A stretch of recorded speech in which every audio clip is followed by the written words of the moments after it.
home ice advantage with a huge win in Game 3 of their series against the Blues. Our Locked On Wild postcast starts right now. You're Locked On Wild, your daily podcast on the Minnesota Wild, part of the Locked On. We're going to ignore the intro. Going off of Wi-Fi here, and so we'll just hop right into it.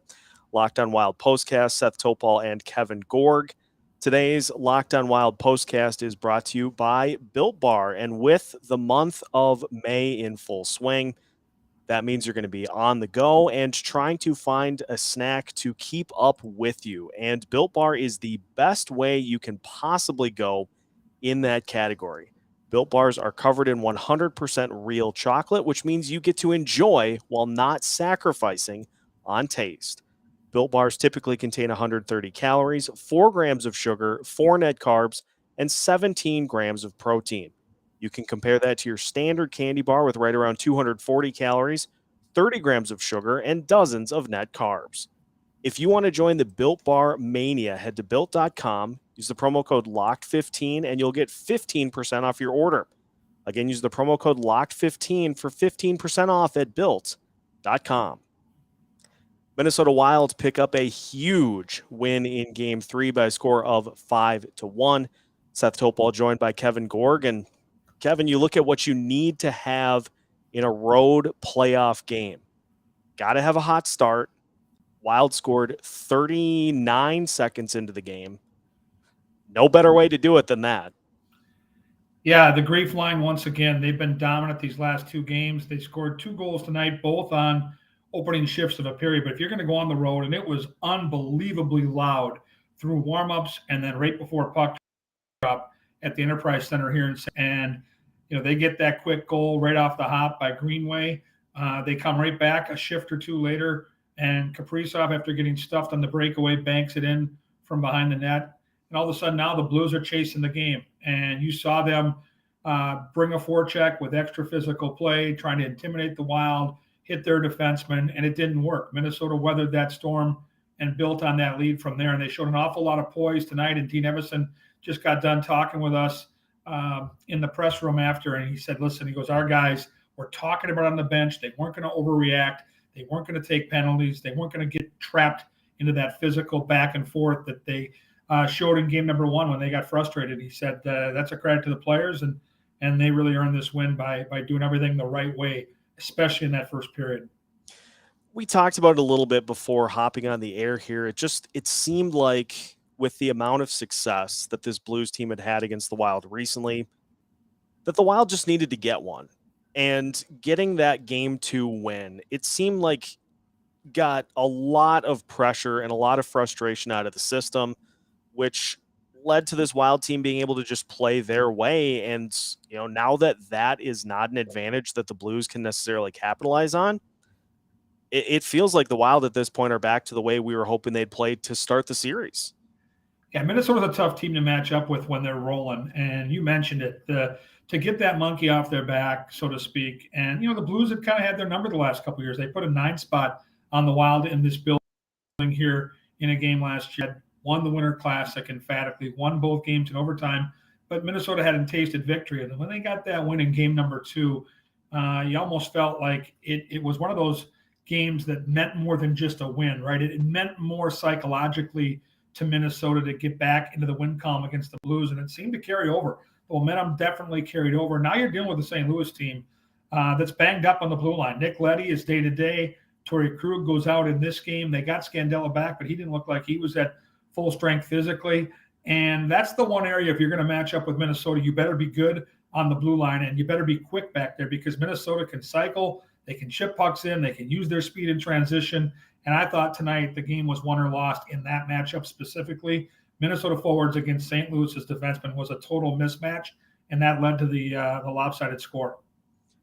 How about Marc-Andre Fleury? He allows just the 1 goal on a power play, and you look at his performances, and he's getting better as this series goes. And I talked about it in yesterday's episode of Locked On Wild, in that it's going to be interesting to see how a goalie like Ville Husso tries to bounce back after his Game 2 performance. because he doesn't necessarily have that playoff experience. And you look at a guy like Marc-Andre Fleury who can take that game one, not necessarily his fault, but completely flush it and move on to game two and beyond. And it seems like he is getting better as this series goes on.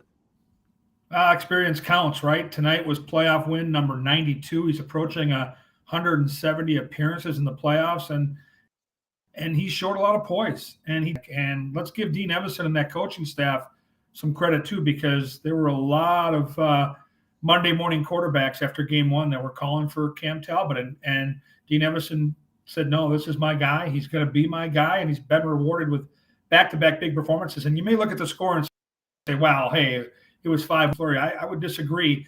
When St. Louis finally got that power play goal, the next 3 or 4 minutes was completely in the Wild zone, and Fleury made a couple of unbelievable saves. Got help from the post once, fairness there, but you listen to Matt Zuccarello in the post-game presser. You listen to Jordan Greenway and the impact that Marc-Andre Fleury has on their confidence, and it matters. And, this guy is a gamer. He's a big game goalie, and right now it looks like he's found his game. I think these last 2 games are his 2 best in a Wild sweater, and that really says something. We'll take a look ahead to game 4 as the Wild try to really get a firm grasp on this series.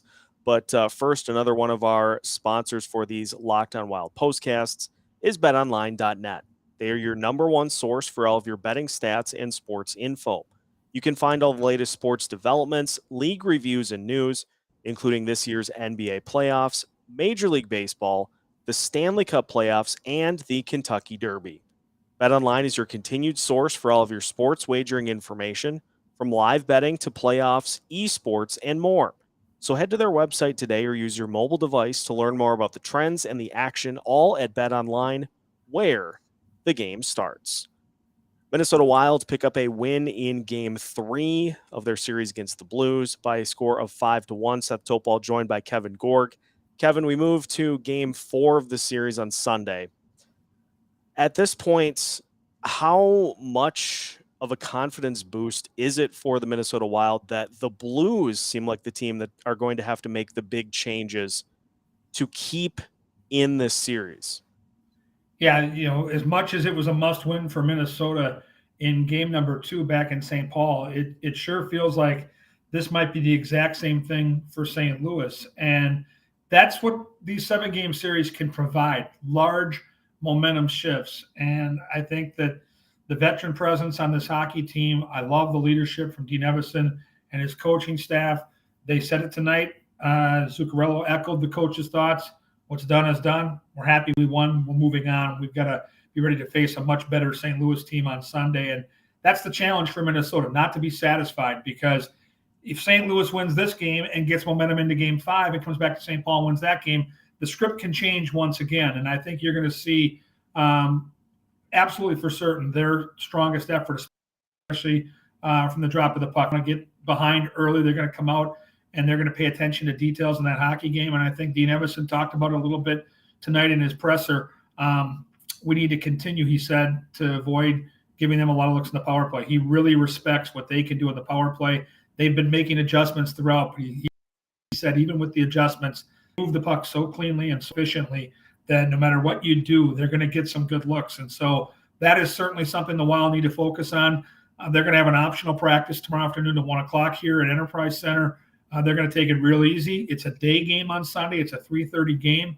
And I think for Minnesota, those first 10 minutes, once again, are going to be very telling, because this is an unbelievably loud building. But tonight, the Wild didn't allow that crowd to be much of a factor. You mentioned the need for the Blues to come out and really take control in Game 4. How much of a weapon is it for the Wilds as the equalizer to have a GREEF line that's arguably playing some of their best hockey of the season? Yeah, they're feeling it. They're healthy again. Every one of those guys has gone through a little injury bug late in the season, but they're healthy right now. They're playing with a ton of confidence. Jordan Greenway spoke to that just about an hour ago, saying, our job every night is to go out there and shut somebody else down. But he goes, we talk about it all the time. We want to play good defense. We want to shut down the opposition's best, but we believe that we have skill and we can make plays. And he said, you've seen that in the last couple of games, that we can actually go out and make plays. And I think his point is one that is pretty important when you think about it, because normally when you go out there and you're a quote unquote checking line, the other team doesn't have to worry about you doing anything. They just have to go out there and try to figure out how to score on you, which is hard enough.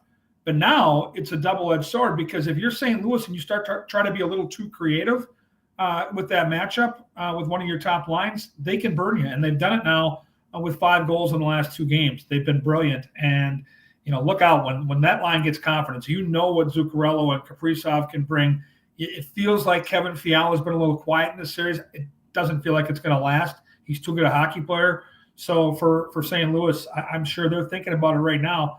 They get to dictate the matchup. They tried the O'Reilly line tonight and got the Tarasenko line away from the GREEF line. Backfired on the opening shift. All in all, it's going to be a fantastic matchup coming into Game 4 with the Wild now ahead 2-1 in the series. We look forward to seeing how things play out in Game 4. Kevin, thank you for the time. Once again, listeners, make sure you're following Locked On Wild wherever you listen to your podcasts, as the Wild pick up another win to take the 2-1 series lead. You can follow everything Minnesota Wild related with new episodes every Monday through Friday as part of the Locked On Podcast Network.